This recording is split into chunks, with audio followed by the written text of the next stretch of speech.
A Bíblia fala de pedras. Toda a Escritura, em muitos textos que nós vemos, seja Novo Testamento, seja Antigo Testamento, todos os textos que a gente vê, em muitos textos nós vemos a Bíblia sempre se referindo a pedras. Todos os tipos de pedra a gente vê a Bíblia falando sobre ele. Por exemplo, a gente vê a Bíblia falando sobre pedras preciosas, né? Pedras preciosas sempre falam, se referenciam a reino, estão referenciando a governos, né? Todas as vezes que a Bíblia está tratando de pedras preciosas, está falando de governo, está falando de reino. Pedras angulares, né? A Bíblia fala de pedra angular. Pedra angular está relacionada a sustento, né? A base, a alicerce de algo que vai ser construído para cima e tudo mais. A Bíblia também fala sobre pedra que se movia. E a gente tem até uma live muito interessante sobre a rocha do deserto, né? Que se você procurar, você vai encontrar uma live muito fantástica, uma das minhas lives prediletas, que a gente fala sobre a rocha, sobre a pedra que se movia no deserto. Então a Bíblia fala de pedra que se movia no deserto e que gerava água, né? Então ela está falando de sustento, ela está falando de força, ela está falando de determinação, ela está falando de Deus caminhando com o povo durante momentos difíceis da vida e etc. A Bíblia também fala de uma pedra que serviu como travesseiro. Não sei se você se lembra, quando Jacó, lá no Vale de Jaboque, né, em determinado momento, depois do Vale de Jaboque, inclusive, o momento que ele vai ver a escadaria, né, ele tem a visão da escada e dos anjos, então ele dorme e ele faz uma pedra de travesseiro. Também fiz uma live sobre isso. Fantástica essa live. Né? Essa pedra, né, relacionada à travesseira, ela está falando de mudança, ela está falando de sonho, ela está falando de projeto. A Bíblia também fala sobre pedras relacionadas a tropeço, chamada pedra de tropeço. São pedras que fazem cair, pedras que fazem as pessoas se distanciarem de Deus, pedras que fazem as pessoas se distanciarem do propósito, do projeto de Deus para a vida de cada um, né? A Bíblia também fala sobre pedras de edificação. As pedras de edificação são pedras que abençoam, está falando sobre bênçãos, está falando sobre abençoar a vida de centenas de milhões de pessoas. Pedra de edificação, a Bíblia fala sobre ela. A Bíblia também fala lá no livro de Apocalipse, né, de uma pedra que cada um de nós vamos ter, onde vai estar escrito o nosso novo nome. Existem pedras nos céus com o nosso novo nome, a nome que o Senhor vai escrever ali para nós quando nós chegarmos, né, a essa eternidade que nos aguarda, vai ter um novo nome. O nosso novo nome está escrito em uma pedra. Isso significa, gente, que se o nosso novo nome está escrito em uma pedra, e nós temos tantas pedras relatadas na Bíblia, conforme eu relatei para você aqui, significa que as pedras, elas são importantes, não é? Se a Bíblia relata tantas pedras, pedra preciosa, pedra angular, pedra que se movia, pedra que foi feita de travesseiro, pedra de tropeço, pedra de edificação, pedra com novo nome. Gente, é muita pedra, não é? Então, Deus relaciona a pedra com algo muito importante, com algo muito relevante, e em cada uma dessas designações de pedras, com certeza, Deus quer falar algo para nós. Deus quer nos ensinar algo. Afinal de contas, tudo que está nas Escrituras é para nos ensinar. E tudo que está nas Escrituras com a função de nos ensinar é para que nós possamos ter vida, para que a nossa vida seja frutífera, para que a nossa vida ela seja uma vida saudável, ela seja uma vida feliz, porque é isso que Deus deseja para todos nós. Então, eu já estou aqui dizendo para você uma coisa, olha, Deus deseja para você uma vida plena. Deus deseja para você uma vida feliz. Deus deseja para você, Ele desenhou para você uma vida de sucesso. E eu estou aqui para te ajudar. Eu estou aqui para segurar na sua mão, a gente ir junto para essa vida de sucesso que Deus planejou para você. Afinal de contas, nós somos criados imagem e semelhança de Deus. Nós somos coroa da criação. Você é coroa da criação. Você está dentro dos planos e do propósito de Deus. A palavra de Deus fala que Deus tem planos, propósitos para cada um de nós. E planos de prosperidade. É assim que lá em Provérbios fala sobre nós, que Deus tem planos de prosperidade, de vida plena para cada um de nós. A Bíblia também fala exatamente do que nós vamos falar agora. As pedras que precisam ser removidas. Quero que você anota. Quem gosta de anotar, quem gosta de fazer as suas anotações, né, a sua apostila da live, já coloca aí, pedras que precisam ser removidas. A Bíblia fala de pedras que precisam ser removidas. Essa eu não falei até agora, né? Mas a Bíblia fala sobre pedras que precisam ser removidas. E é sobre isso que eu quero falar com você hoje. Por que eu vou falar isso com você hoje? Simplesmente por causa de uma experiência que eu passei de 10 dias para cá, ou exatamente 12, né? De 14 dias para cá eu passei por uma experiência e eu quero relatar essa experiência que eu passei para você.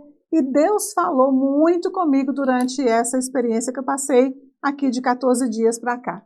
Mas o nosso texto vai estar lá em João, no capítulo 11, tá? João, capítulo 11. Vamos começar aqui no versículo 32. Eu tinha marcado o 39, mas eu acho bom a gente começar pelo 32. Tendo, pois, Maria chegado aonde Jesus estava, e vendo-o, se lançou a seus pés e disse: Senhor, se tu estivesses aqui, o meu irmão não teria morrido. Jesus, pois, quando a viu chorar, e também chorando os judeus que com ela vinham, moveu-se muito em seu espírito, e ele se perturbou. E disse: Onde puseste Lázaro? Então lhe disseram: Vem, Senhor, venha e vê. E Jesus chorou.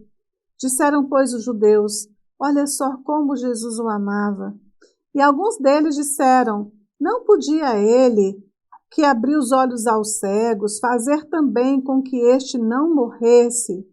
Jesus, pois, movendo-se outra vez muito em si mesmo, veio ao sepulcro, e era uma caverna, e tinha uma pedra posta sobre ela. E disse Jesus: Tirai a pedra. Marta, irmã de Lázaro, disse: Senhor, ele já cheira mal, porque já é de 4 dias que ele morreu. E disse Jesus: Não te hei dito que, se creres, verás a glória de Deus? Tiraram, pois, a pedra. E Jesus, levantando os olhos para o céu, disse: Pai, graças te dou por me haveres ouvido. Eu bem sei que sempre me ouves, mas eu disse isso por causa da multidão que está ao redor. E tendo dito isso, clamou com grande voz: Lázaro, sai para fora.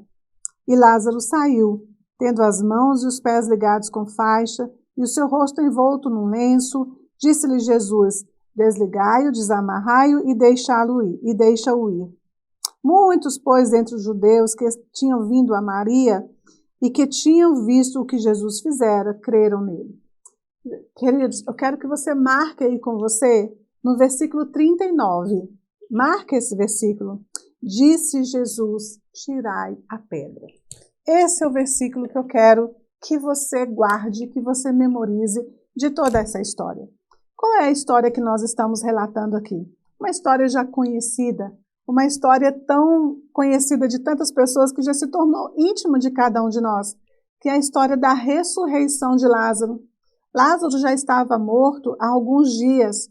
Antes de Lázaro morrer, eles enviaram, Marta e Maria, os irmãos de Lázaro, amigos de Jesus, enviaram até Jesus algumas pessoas, informantes, para informar Jesus que Lázaro estava muito doente e precisava do mestre. E a Bíblia relata que Jesus intencionalmente ele demora para chegar até a casa de Marta, Maria e Lázaro. E a Bíblia relata que quando Jesus finalmente chega, o Lázaro já estava morto há 4 dias. Primeiro momento, primeira coisa, eu quero falar uma coisa para você, que é muito interessante, e até recebi uma pergunta esses dias, que foi de uma aluna nossa da 4ª dimensão da Bíblia, e ela perguntando para mim, falando, Carla, se o número 3 nas Escrituras, ela está relacionado à restauração, ela está relacionado a um novo estado, né? Por que que Jesus ressuscita no 3º dia, mas Lázaro é ressuscitado no 4º dia e não no 3º dia? Sim, o número 3 significa mudança de estado, ou seja, da morte para a vida. Mas no caso de Lázaro, foi um caso excepcional, foi um caso muito diferente. Porque nesse caso específico, o que está acontecendo ali é um milagre que os judeus daquela época chamariam de milagre messiânico. O que é um milagre messiânico para os judeus? Aproveitando que a gente está aqui juntos, eu vou ensinar um pouquinho sobre isso para vocês antes da gente prosseguir aqui. O que significa o milagre messiânico? Queridos, o milagre messiânico, para a mentalidade judaica daquela época, significa o seguinte, significa que dentro da classe dos milagres, haveriam 4 milagres, 4 tipos de milagres, que dentro da mentalidade deles, apenas o Messias da casa de Israel teria a capacidade de realizar. Um deles está se tratando dessa questão de Lázaro. E é até por isso que Jesus não atende imediatamente o pedido de Marta e Maria quando envia até Jesus um mensageiro para informar a ele que Lázaro, né, estava muito doente. Jesus, com a ciência de todas as coisas, ele não vai imediatamente. Por quê? Porque ele estava aguardando o momento certo para realizar esse tipo de milagre chamado milagre messiânico. Na cultura judaica, os judeus acreditavam que quando uma pessoa morria, o espírito dela ficava pairando sobre o corpo, ele não iria embora, né? Dentro de 3 dias, ele não voltava para Deus. Essa era o pensamento. Não estou dizendo para você e nem afirmando que a Bíblia diz isso, tá? Fique claro as minhas palavras. Eu estou apenas relatando o pensamento da época. Então, na época, o pensamento era que quando uma pessoa morria, o espírito dela ainda ficava em volta do corpo dessa pessoa por até 3 dias. E depois de 3 dias, então, já no 4º dia, esse espírito já tinha totalmente voltado para Deus. Então, dentro do pensamento judaico, um grande profeta, né, ou uma pessoa muito usada por Deus em milagres, ela teria condição de realizar esse milagre de ressurreição de uma pessoa morta dentro de até 3 dias. Contudo, se esse milagre acontecesse a partir do 3º dia, ou seja, no 4º dia, a única explicação para esse milagre era que aquela pessoa que realizou aquele milagre era o Messias da casa de Israel. Porque dentro da tradição judaica, apenas o Messias da casa de Israel tinha o poder e a autoridade divina de ressuscitar uma pessoa após o seu 3º dia de morto, ou seja, entrando para o seu 4º dia. Então, queridos, para vocês que não sabem, né, Jesus espera esse tempo, né, por uma questão mesmo, vamos dizer, entre aspas, religiosa, para que ele pudesse mostrar dentro daquela cultura religiosa da época dele quem era ele de verdade. Ok? Então eu gostaria que isso ficasse bem esclarecido para você, aproveitando que a gente está aqui numa live, que também é uma aula, e que você pode aproveitar elementos fundamentais para você. Muitas pessoas falam, poxa, mas por que que Jesus não chega antes lá para ajudar Maria, ajudar Marta e ajudar Lázaro, né? Existe sim uma explicação que está dentro da cultura judaica para esse fato, o fato de Jesus chegar já no quarto dia, tá? Mas vamos lá. Quando ele chega, então, não é? Ele se comove, o espírito dele fica perturbado, né? A palavra de Deus que ele se moveu muito em seu espírito, ele se comoveu muito em seu espírito. E aí antes, a primeira palavra que ele dá para as pessoas é: vão lá e removam a pedra. É isso que ele fala para as pessoas. Removam a pedra. Deixa eu falar uma coisa para vocês aqui que é muito importante você saber. E assim que eu falar, você já coloca aí: estou sendo ativado agora, tá? Porque o que eu vou falar para você vai ativar a sua vida agora, nesse momento. Quando Jesus vê que nós estamos sendo sepultados nos nossos sonhos, nos nossos projetos, nos nossos pensamentos, nos nossos ideais, principalmente quando esses sonhos, esses projetos, esses ideais que nós sonhamos são tão latentes, são tão fervorosos na nossa vida, são sonhos, projetos, ideais que vêm de Deus para a nossa vida. Quando Jesus vê que esses projetos, esses sonhos estão sendo sepultados na nossa vida, pessoas colocando pedras sobre isso na nossa vida, olha, o espírito do nosso mestre, ele se comove. O espírito do nosso mestre se comove. Os seus sonhos, os seus projetos, aquilo que Deus entregou para a sua vida, não é para ser sepultado, é para ser vivenciado, é para ser vivido, é para ser executado, porque é através de sonhos, projetos, ideais, coisas que Deus coloca na sua vida, você vai ser abençoado. Porém, muito mais pessoas ao seu redor terão também vida, vão receber bênçãos, vão receber felicidade, vão se aproximar mais de Deus através dos projetos, sonhos e ações que Deus dá para a sua vida. Talvez como Lázaro estava já morto, e Jesus mesmo sabendo o que ia acontecer ali para frente, que ele não iria ficar morto, que ele não iria ser sepultado definitivamente naquele momento, mesmo Jesus sabendo disso, o que a Bíblia diz, o que o texto nos relata, é que o espírito dele se perturbou, né? Olha como é que está, moveu-se, o espírito de Jesus se moveu, ele sentiu e ele chora, Jesus chora. Essa é uma das raras vezes que nós vemos Jesus chorando. E olha, eu vou dizer uma coisa para você. Quando você permite que situações sepultem esses projetos, esses sonhos que Deus coloca na sua vida, pode ter absoluta certeza que a primeira pessoa a ser incomodada com isso é o Mestre. Ele é a primeira pessoa que será incomodada quando isso acontece na vida de cada um de nós. Pode ter absoluta certeza. Ele se comove, ele olha para você, ele olha para a família, ele olha para toda a situação. E ele fala: não era para ser desse jeito.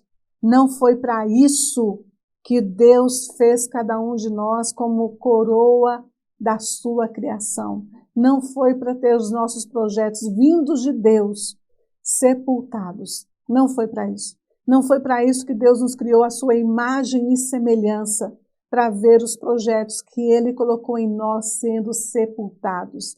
Como resultado, o coração de Jesus, o espírito dele vai se comover e vai se movimentar a seu favor.